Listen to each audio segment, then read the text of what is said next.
So in the previous video, we talked about the different things that happens prior to a certain sports tourist going to a sports destination and what goes through in relation to anticipation, information search, motivations, and the other factors that happen prior to going to a specific sports destination.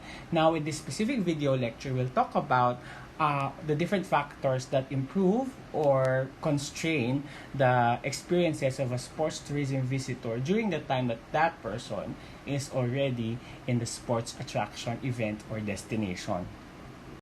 So basically, there are three general aspects that influences the sports tourism visitor experience, and these are travel and tourist experience, sport and tourism systems, and the sport and competition experiences, and we'll go through them one by one.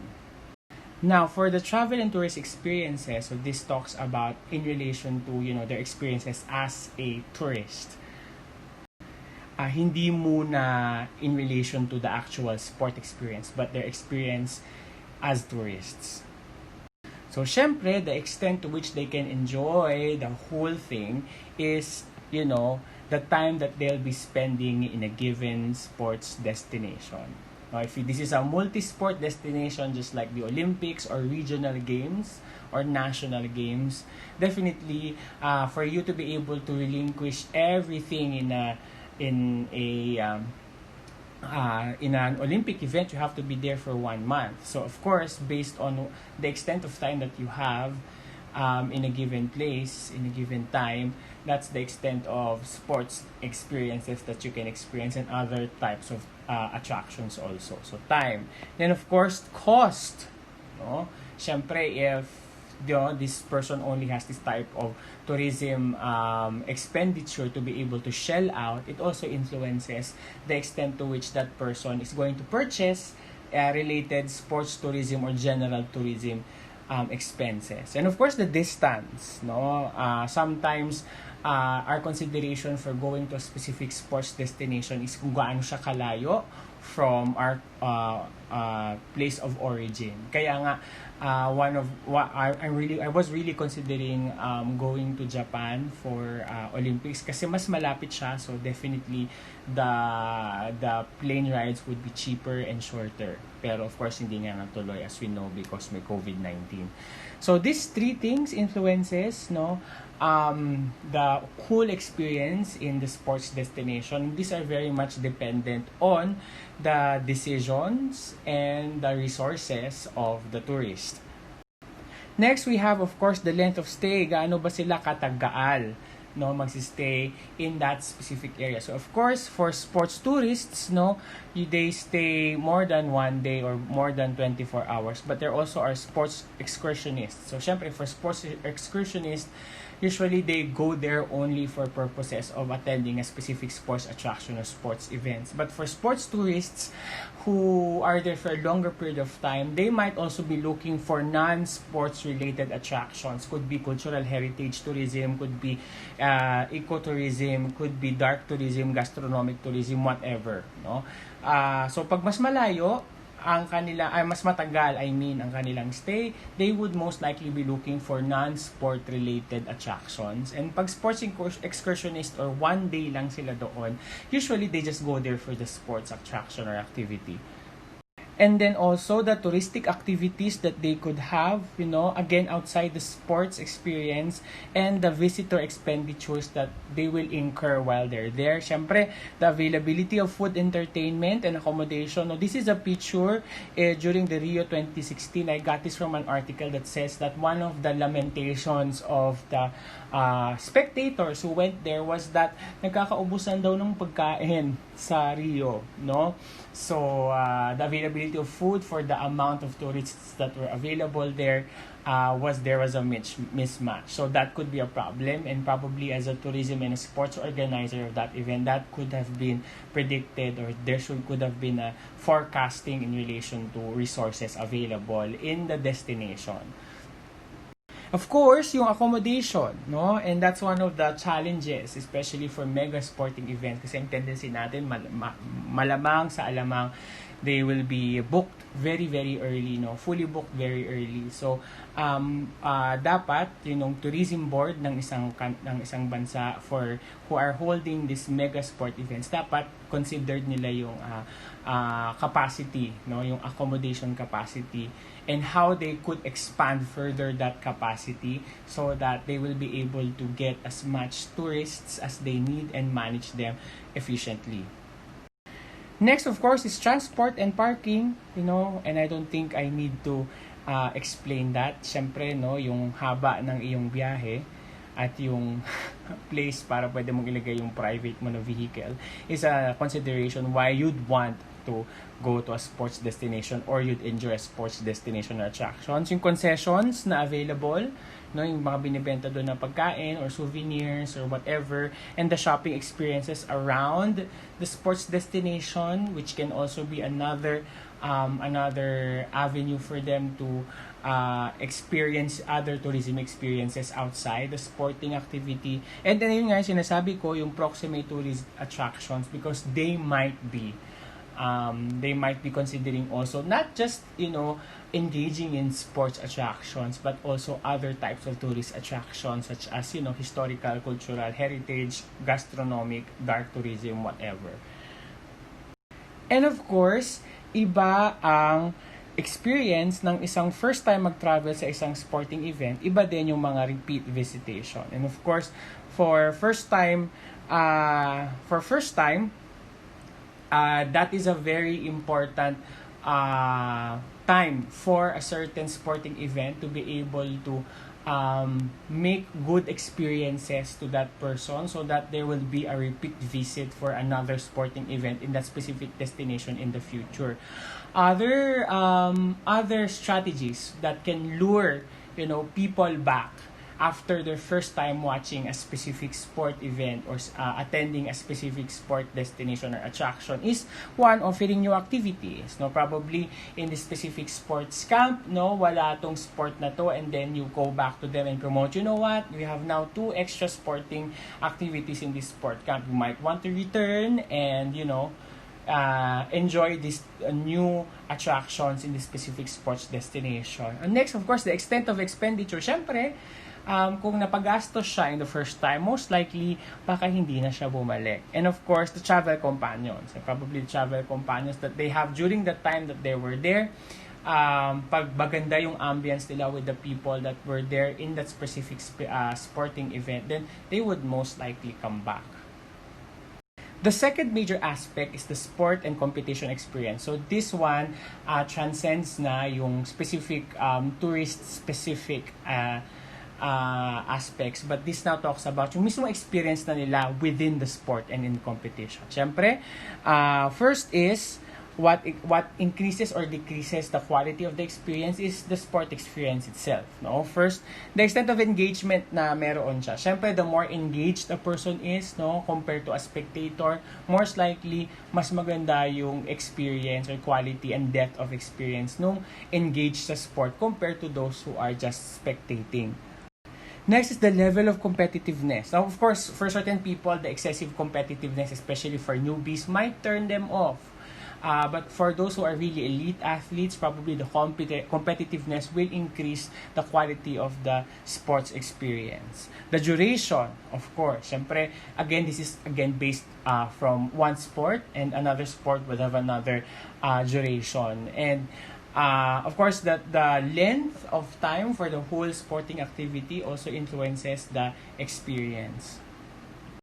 Next also, the other leisure activities that is available outside the sporting attraction is variable based on the type of sport na pinapanood or ini-engage ng isang person.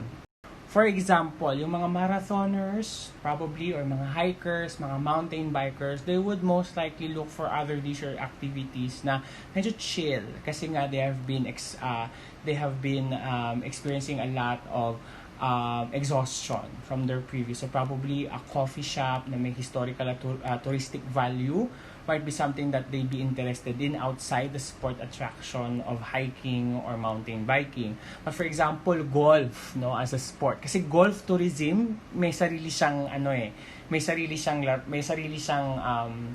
science. No? May sariling science ang golf tourism. But definitely, golf tourism have probably other leisure activities na i-connect mo dyan ay medyo posh siguro, no, for the affluent. Probably shopping, no, probably casino tourism may also be something that they would be interested in kasi yun yung mga kakonekta niya na lifestyle. Next is, of course, the quality of sport experience is influenced by the competition experience. And of course, base sa kung anong liga ang pinuntahan mo in a specific destination, syempre, pag mas mataas na klase ng liga or league, then it will also influence the quality of your experience, no? Mas exciting probably for the bigger leagues compared to, small scale leagues. The stage of the tournament or competition, of course, no, the quality of experience probably is higher. It's more emotional if it's during the semifinals or the finals na, no? The championship game is more emotional and more memorable and nostalgic compared to the usual, elimination games. Next is if you are part of the home team, no? Although of course that won't be really tourism kasi nga you are still in the origin. But syempre the quality of the experience in relation to sport will also be heightened if you are watching your home team. And the duration of victory celebration. Now in football culture, no? Usually the victory of a football championship really is very expansive, no? Talagang it's like a festival of sorts, no? Syempre, that will also influence, no, the extent of tourism experience that they have, no? Ano ba yung reaction ng mga tao? What are the celebrations available when a certain team wins a given sport, no? Now, the third specific aspect that influences the sports tourism visitor experience is the sport and tourism system. So the first one is the travel and tourist experience. The second one is the sport and competition experience. This one is the sport and tourism system. So this is now basically the things that are external to the person and external to the event as well. So first one, we have the space and accessibility of sports facilities. Siyempre, kapag mas malapit yung sports facility na a-attendan mo from your accommodation, then the experience would be better for you because there's no long rides that can bore you or matagtag ang katawan mo. And of course, the space, no, when you are watching, for example, that you are able to have a comfortable space in your seat is also a good barometer for a good experience in that sports tourism attraction or event.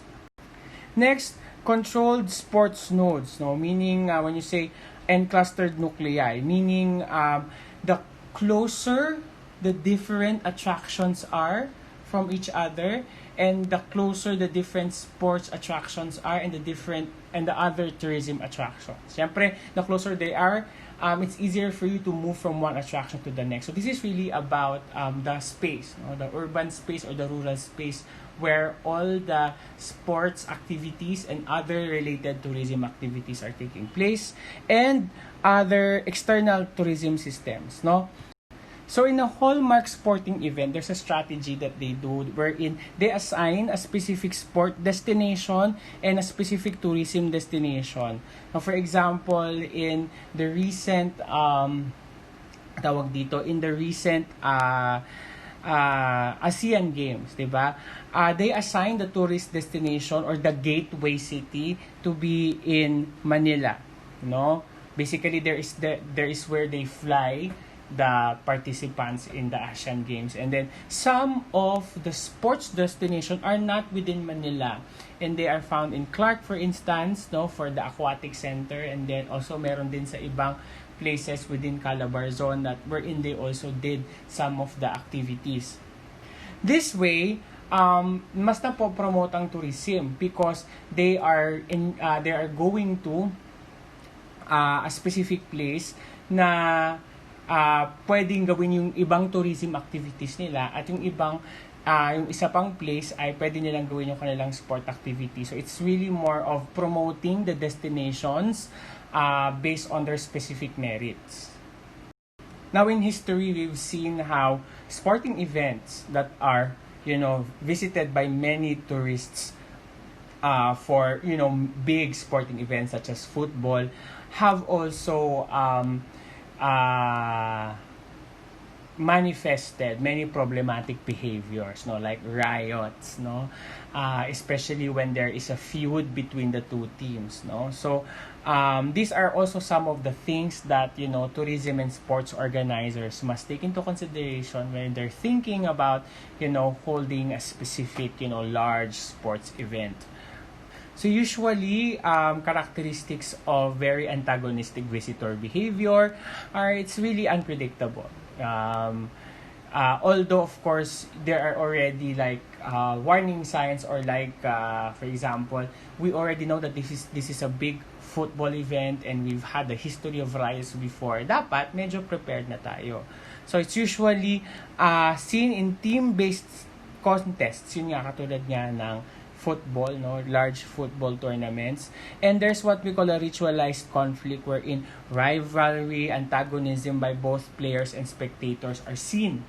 And therefore, this is something that is already a part of the game, yung asaran. And like for example, when you think about DLSU and DLSU and Ateneo, historical rivalry, na parang yung conflict that they have is really something that's already ingrained in a cultural sense, no, and it's really performed every game. Kahit elimination yan, pag sila yung naglalaban, talagang ramdam mo yung ritualized conflict at rivalry in between the teams. Although of course hindi tayo umaabot sa antagonistic behavior na katulad ng mga mega riots that you see in football, but this is also something that makes sports experiences exciting, but at the same time a little bit risky.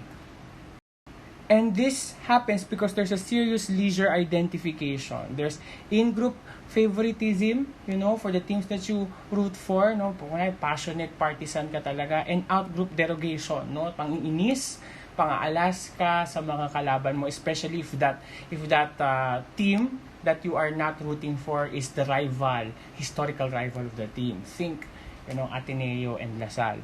So, and of course, how can we prevent, antagonistic visitor behavior to happen? So again, first, we already know first-hand historically that certain events and certain teams that play against each other, when this happens, tumataas talaga yung likelihood na pwedeng may mag-asara na mag-lead to really violent behavior. So, dapat isegregate na sila, usually in football, hiwalay silang pinapalabas, different gates sila para hindi sila magkita. So, baka pag nagkita sila, mag-away sila, boom, ayun na, riot.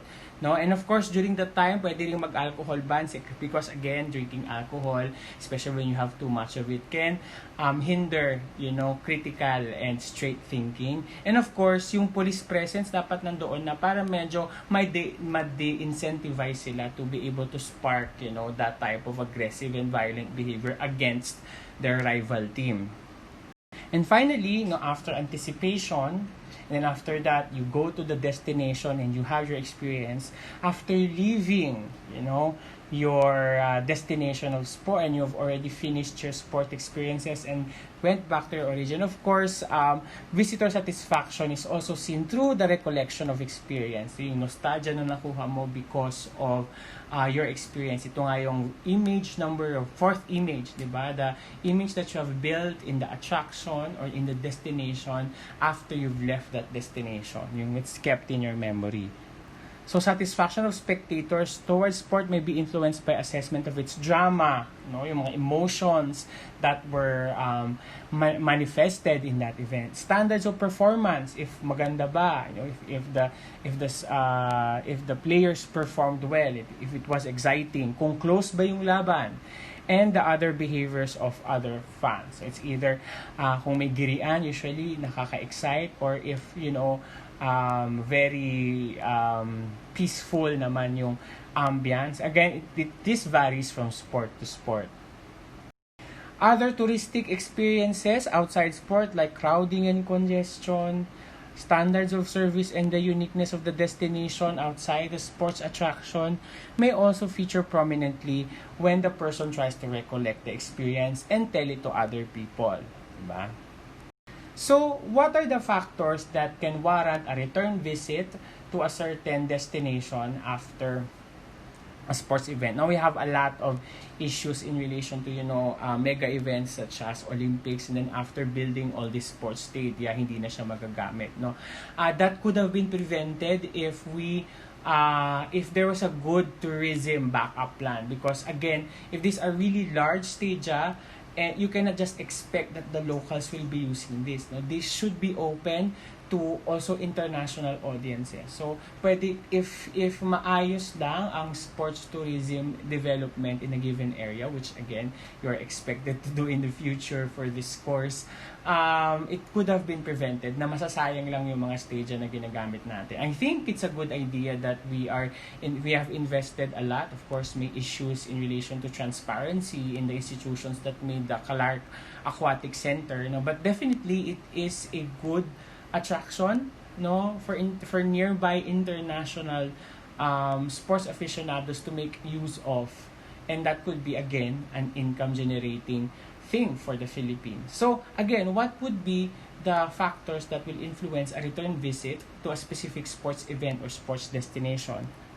So, syempre, it's the significance of the event itself against other factors may influence future travel to the destination. So, again, if you are really going there every winter to go skiing because that is your annual thing, and whatever your experiences outside skiing because you're already like invested in that sport, walang makakapigil sa iyo, no? So, syempre, if the event or the sporting activity is significant to you, you would go there whatever your experience was in the previous visit.